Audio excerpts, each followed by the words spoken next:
Olá, bom dia, minhas irmãs. Novamente nós estamos aqui juntas, né? Agora hoje nós vamos estar começando um novo livro, né? Sobre o livro de Tiago, a carta de Tiago.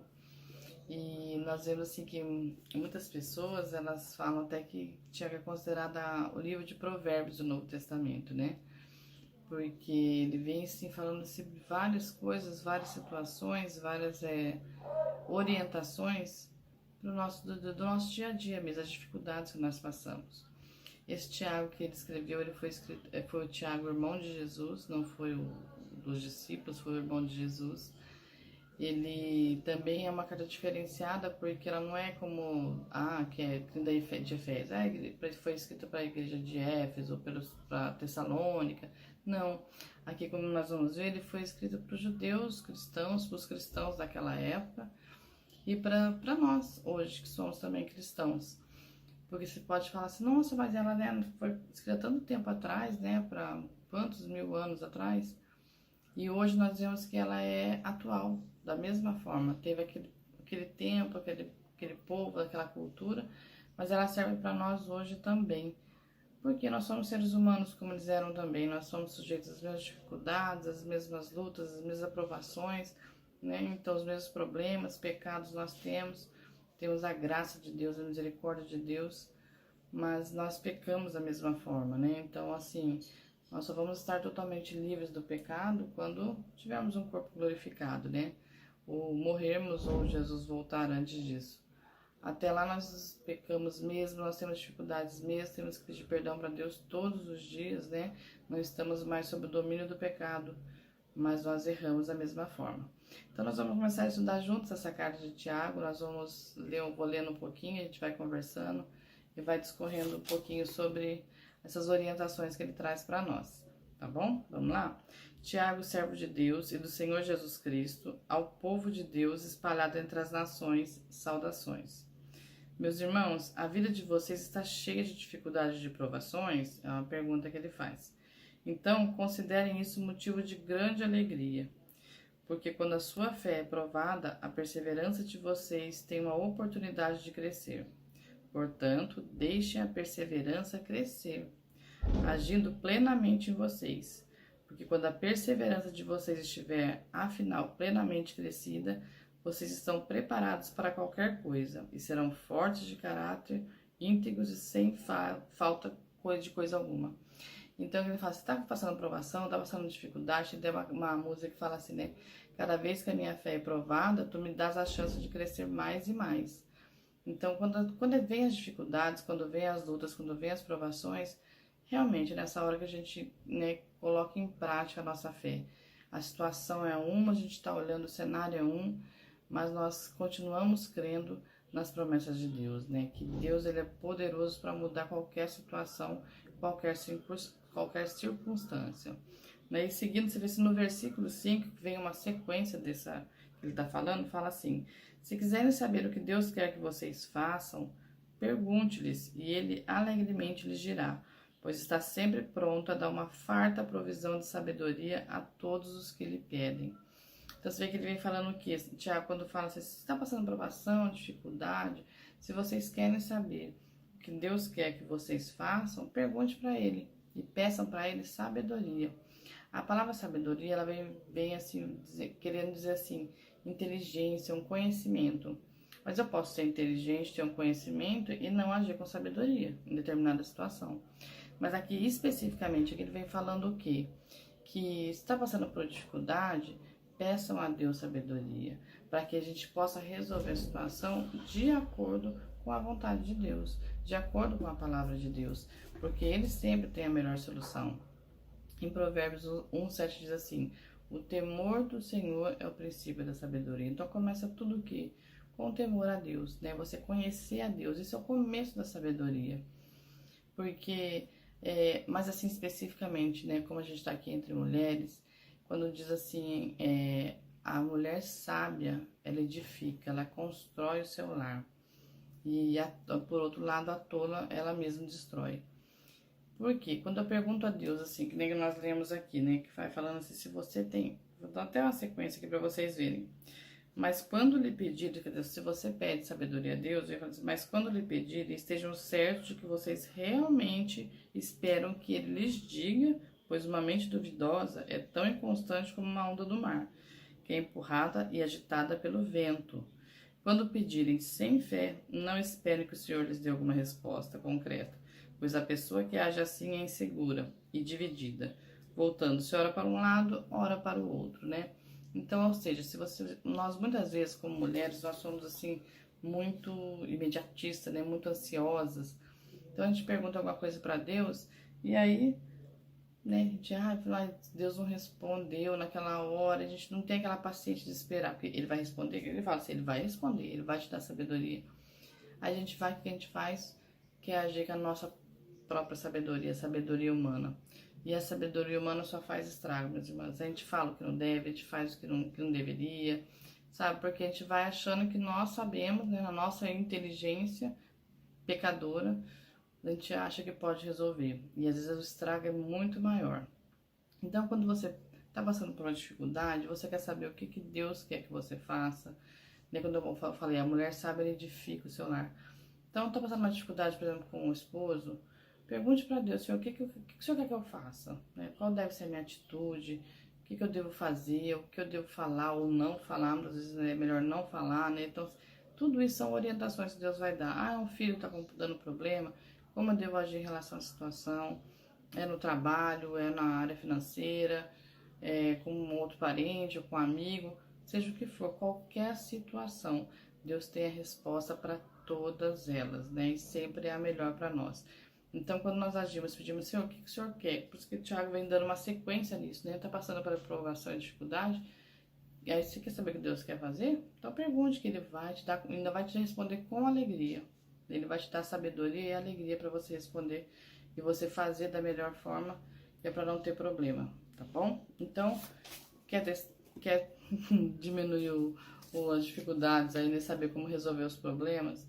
Pergunte para Deus, pergunte o que o Senhor quer que eu faça e me dê sabedoria para resolver. Sabedoria, ou seja, a inteligência, o conhecimento do que da palavra e a inteligência para poder usar esse conhecimento dentro da cada situação que você está passando, tá bom?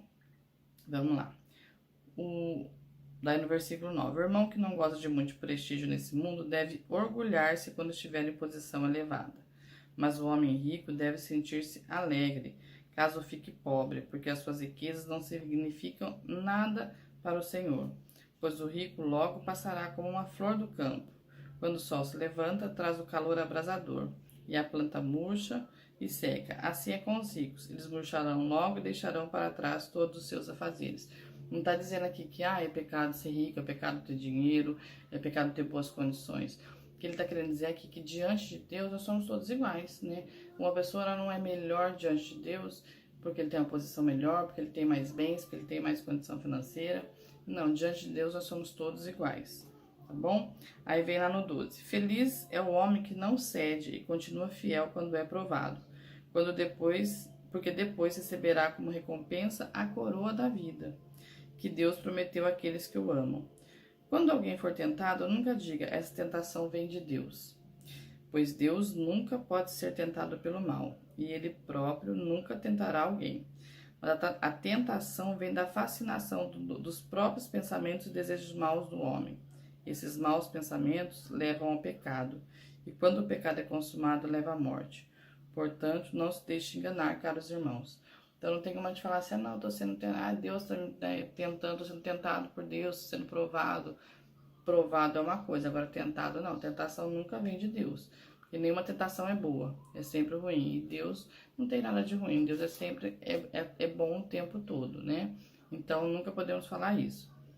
Aí no 17 ele vem falando, mas tudo quanto é bom, né? Como dizer, perfeito, vem de Deus. Então tudo é bom e perfeito é de Deus, o Criador de toda a luz, e que resplandece para sempre, sem mudança e nem sombra.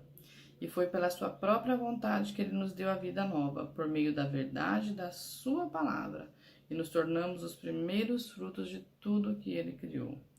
Queridos irmãos, nunca se esqueça de que cada um deve estar pronto para ouvir, mas demorar para falar e ficar irado, pois a ira humana não produz a justiça de Deus.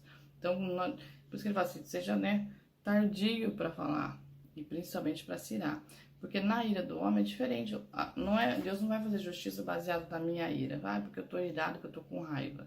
É muito pelo contrário, nós, por causa da dificuldade, do pecado em nós, quando eu até já comentei com vocês, quando a gente tá irado, a gente não quer, Senhor, faça justiça. Não, quando a gente fala isso, a gente tá falando, Senhor, eu quero vingança, né? Eu quero me vingar, quero que o Senhor se vingue, né? E a justiça de Deus não é igual à nossa, né? Se fosse assim, eu acho que estaríamos todos exterminados já, se fosse baseado na nossa justiça. Então, seja tardio para falar, seja sempre pronto a ouvir, né? Ouvir as pessoas, ouvir a palavra de Deus, seja sempre pronto para ouvir e tardio para falar e principalmente para se irar. E uma coisa que eu quero destacar aqui com vocês, já assim, terminando para o vídeo não ficar muito longo. E lembre-se, coloque-se em prática a palavra e não sejam apenas ouvintes.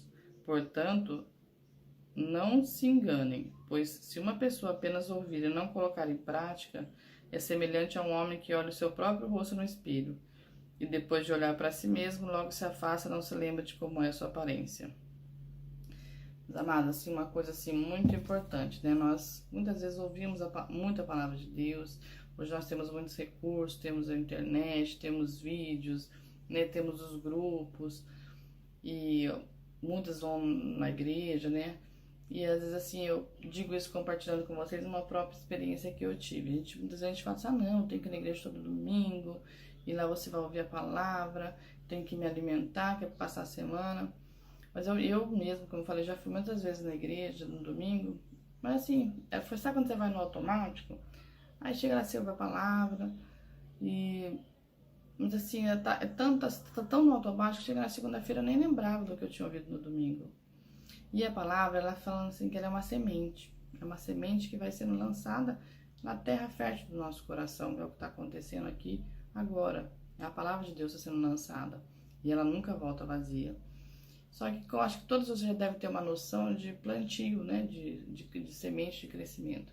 Você pega uma sementinha, põe ela na terra, né? Uma terrinha adubada, bem, né? Com bastante proteínas para ela. Eu tenho que ir lá aguar, né? Ou colocar no sol, ou não deixar ela tomar muito sol. Cuidar dela para que ela vá crescendo. Se eu pegar essa sementinha e colocar lá na terra e deixar lá, o que vai acontecer? Ela vai morrer. E a palavra da mesma forma. Então, se você ouve a palavra, quando a Bíblia diz assim, medita na palavra do Senhor dia e noite. O que é meditar? Você fica pensando, meditando, pensando. Então você ouve a palavra, tá ouvindo a palavra. Chega depois ou mais tarde, se tiver um tempo, amanhã, durante a semana, releia essa palavra, começa a pensar, vai pensando, meditando e pedindo a Deus, Senhor, como que eu posso colocar em prática essa palavra que eu estou ouvindo, né? Como que eu posso colocá-la em prática dentro da realidade que eu vivo, do lugar que eu vivo, da minha cultura familiar, como que eu posso colocá-la em prática? E eu tenho certeza que o Espírito Santo ele vai te mostrar. Porque não basta a gente só ouvir a palavra, a gente tem que colocá-la em prática, para que ela venha ter um efeito na nossa vida. Senão ela é só uma palavra que eu tô ouvindo, né? Algo assim, ouvi, bonito. Tem gente que acha, nossa, foi uma palavra tão bonita. Mas o que foi? O que tava falando? Não sei, foi bonita, né? Então nós temos que começar a aprender a colocar em prática a palavra de Deus.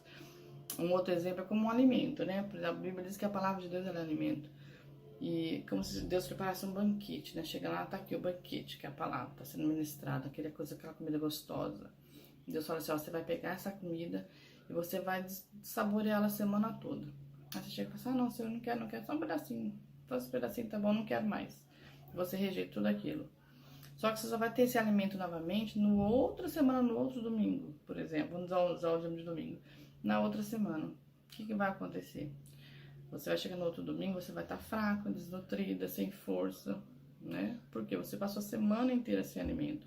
É o que acontece, porque às vezes assim, o alimento, da mesma forma que a gente cuida do nosso corpo físico, a gente dá comida para ele, dá água, cuida e se alimenta ele, é a nossa vida espiritual. Então, se você passa a semana inteira sem se alimentar, quando chegar no outro domingo, quando vier, você vai estar fraca espiritualmente, desnutrida, sem força, porque você não se alimentou durante a semana.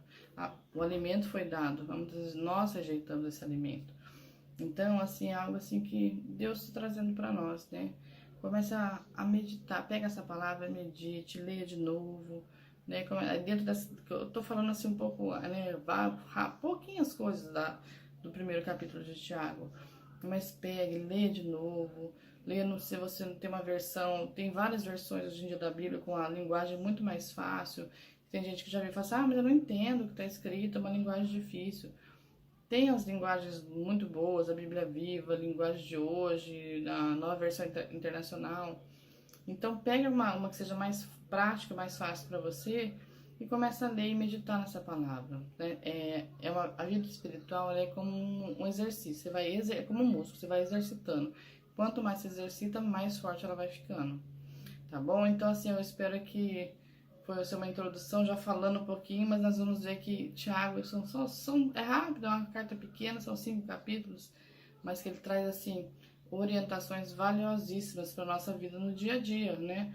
E então, assim, o que mais destaca no primeiro capítulo é isso. Não seja somente ouvinte, mas praticante da palavra. Porque daí, para terminar, ainda ele fala assim, ó, se alguém se considera religioso, Tiago falando para eles e falando para nós também, se considera religioso, mas não refreia sua língua ferina, está apenas enganando a si mesmo. E sua religião não vale nada para Deus. Em relação a essa questão da língua, ele vai vindo falando depois mais sobre isso. A religião que Deus, o nosso Pai, aceita como pura e sem falhas é aquela que cuida dos órfãos, das viúvas e suas dificuldades e que permanece fiel ao Senhor sem se contaminar com o mundo. O que ele está querendo dizer aqui, assim, cuidar das viúvas, dos órfãos, o que ele está querendo dizer assim, coloque em prática aquilo que você está aprendendo, né? O amor que você recebe, a misericórdia que você recebe, tudo que você recebe de Deus. Comece a passar para o próximo, comece a colocar em prática para que a palavra de Deus surta efeito e alcance as pessoas. Tá bom? Que Deus possa continuar trabalhando no meu coração, no seu coração, que o Espírito Santo continue trabalhando, trazendo luz a essa palavra, mostrando o que Ele quer que nós venha, que a gente mude diante dessa palavra. E qual deve ser a nossa atitude de resposta diante dessa palavra. Tá bom? Que Deus abençoe a todos. Um abraço.